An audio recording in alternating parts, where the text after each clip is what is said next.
Back in the years when The Matrix was brand spanking new, the world was introduced to the Star Wars prequel trilogy, and the Roots would drop their best album yet, while Eminem and Mos Def would drop their debut albums. Tony Hawk lands the first 900 and releases his first ever video game, Tony Hawk's Pro Skater. But I already made a video on that, so just go watch it, you jagoffs. But today, I'll be looking at Tony Hawk's Pro Skater 2! It's okay.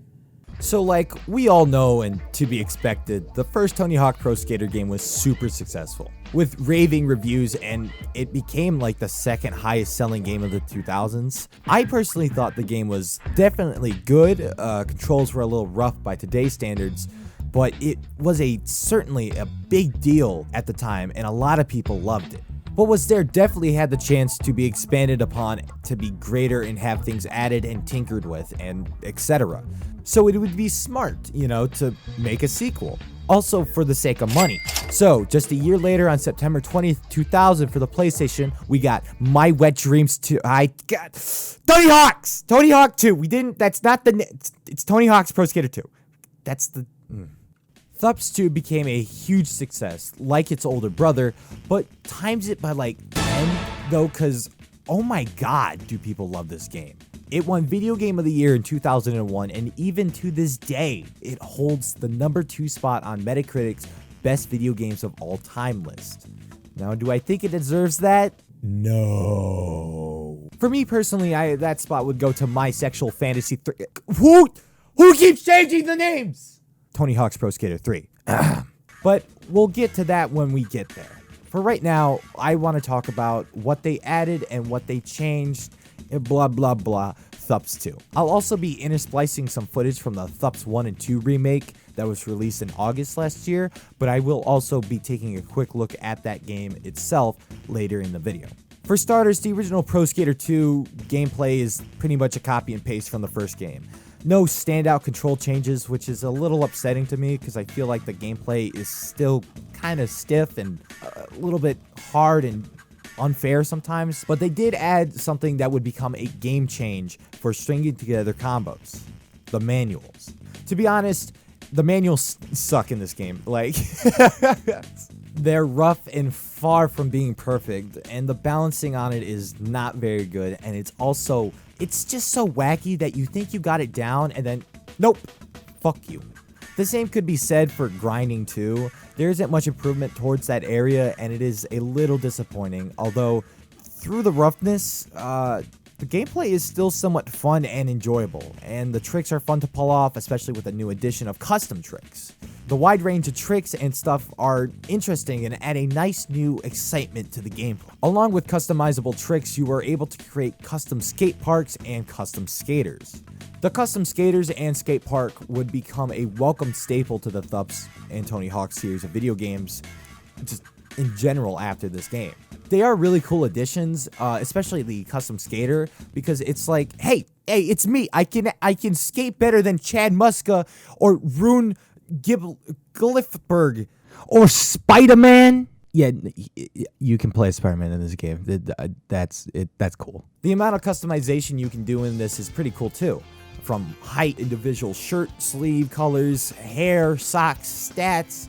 You can even customize your own skateboard and deck. Personally, I chose Borf. Pretty average looking, because my brain cells were dead at the time of recording this gameplay. Also, why is his name Borf? Because brain said Borf. It's fun though, seeing your own character ride around and eat total shit in these new maps while trying to finish the tasks and collect new and returning collectibles and score money from the tasks. Which, by the way, speaking of the maps in this game are just some of my favorite in the THPS series just ever. We start off with the hangar, which manages to be more than just a THPS 2 version of the warehouse. Like, it's creative. You can jump over airplanes, you can grind a helicopter rotor, and then after you do that, the helicopter will start up and then it'll take off, and then it'll bust a hole through the ceiling, and then it'll reveal this little area where you can jump into it, and you got these ramps in there with the special VHS, and it's just a fun beginning level. Then after that, we have School 2. This is okay. it's a fine level. I do think it's a little too spaced out, and the way to get the VHS kind of sucks, especially because the wall riding mechanic is not always peachy keen. But it is still enjoyable to a degree, especially with those long ass rails you can grind down. They're just fun. Marseille is a fun competition level. It's a fun little skate park area. New York is fun, hectic, and also a pain because fuck you cars. And then every other level, there's not a real significant problem with any of these levels except for, School 2. But either way, I still have fun to a certain degree in that. Like, seriously, I don't have a real problem with any of these because I feel like they were all created with about as much love and care as your grandma does when she makes you cookies. With the maps and levels, we have the same 2-minute progression system set up with the tasks like high score, 15,000, find a secret tape, wall ride 3 bells, etc., etc. But now we have more.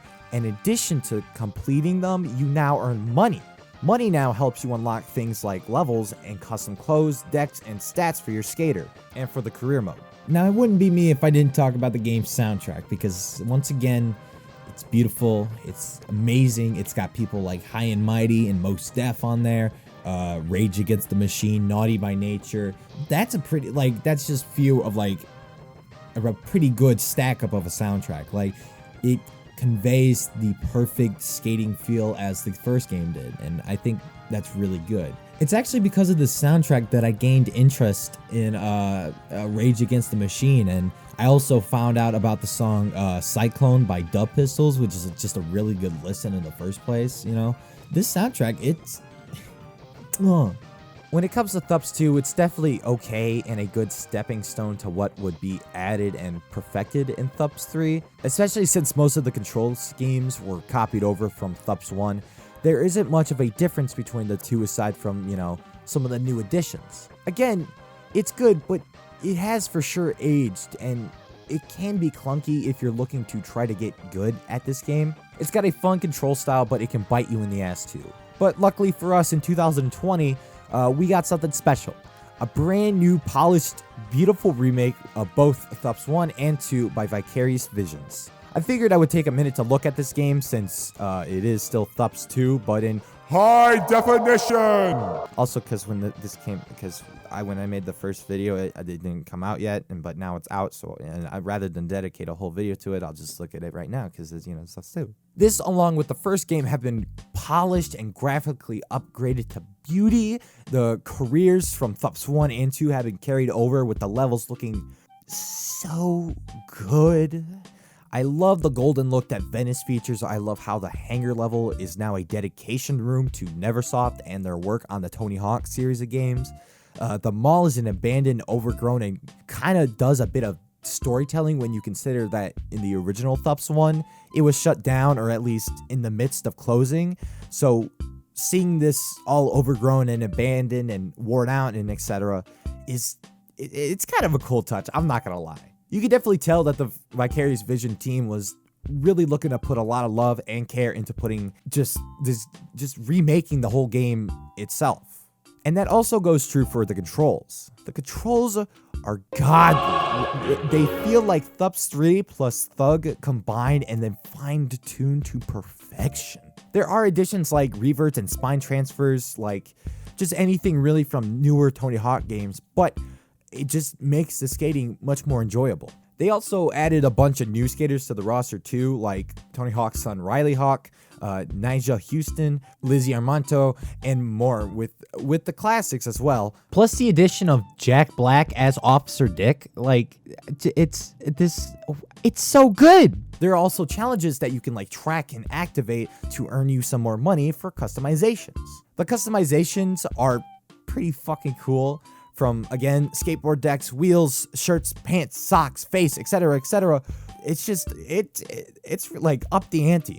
Only complaint is that they don't have a lot of hair options, specifically curly hair. But other than that, it's fine. I mean, I guess They even added an online multiplayer where you race and compete against other players for the highest score. To praise this game even more, along with having the game's original soundtracks, they have added more to that from groups like A Tribe Called Quest, Sublime, Duck Eat Duck World. It's so good. Though there are some duds. THPS 1+2 is definitely the definitive way to play both the second and first game.